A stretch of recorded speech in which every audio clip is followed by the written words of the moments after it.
नमस्कार, स्वागत आहे तुमचं मेघाज रसोईमध्ये। आजची आपली स्पेशल डिश आहे पालक पनीर। त्यासाठी इथे मी 2 कांदे घेतले आहे। कांद्याची साल काढून घ्यायची आणि कांदा उभा कापून घ्यायचा। आपल्याला कांदा आणि टोमॅटोची पेस्ट करून घ्यायची आहे, त्यामुळे कांदा आणि टोमॅटो चंक्समध्ये कापले तरीही चालतील। इथे मी 2 टोमॅटो घेतले आहे।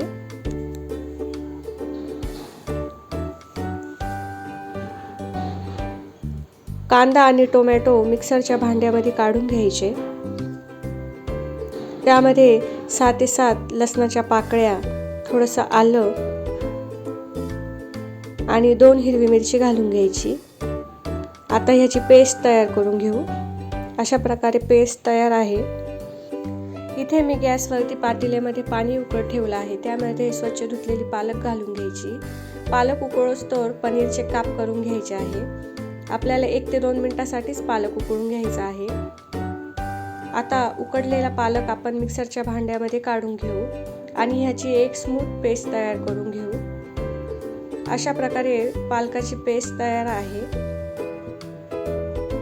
गॅसवरती कढईमध्ये तेल आणि अर्धा चमचा जिरे घालून घ्यायचा। तयार केलेली टोमॅटो आणि कांद्याची पेस्ट घालून घ्यायची। पेस्ट तेलामध्ये व्यवस्थित मिक्स करून घ्यायची। आता ह्यामध्ये सुके मसाले घालून घेऊया। अर्धा चमचा लाल तिखट आणि अर्धा चमचा काळा मसाला घालून पुन्हा मिक्स करून घ्यायचं। ही पेस्ट 1 ते 2 मिनिटांसाठी झाकण लावून शिजवून घ्यायची।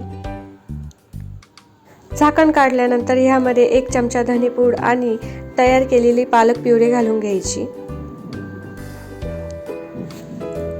हे व्यवस्थित मिक्स करून घ्यायचं। मिक्स झाल्यानंतर आपल्याला कढईवर 1 मिनिटासाठी झाकण ठेवायचं आहे। थोडीशी वाफ आल्यानंतर झाकण काढून घ्यायचं। आता ह्यामध्ये मी पाणी घातलं आहे। तुम्हाला भाजीची कन्सिस्टन्सी कशी हवी त्यानुसार तुम्ही पाणी घाला। मिक्स केल्यानंतर कट केलेले पनीरचे तुकडे घालून घ्यायचे। तुम्हाला हवं तर पनीर तुम्ही तळूनही घालू शकता। आता ह्यामध्ये स्वादानुसार मीठ घालायचं। मिक्स करून घ्यायचं। कढईवर 5 ते 7 मिनिटांसाठी झाकून ठेवून द्यायचं आहे आणि भाजी व्यवस्थित उकळून घ्यायची आहे।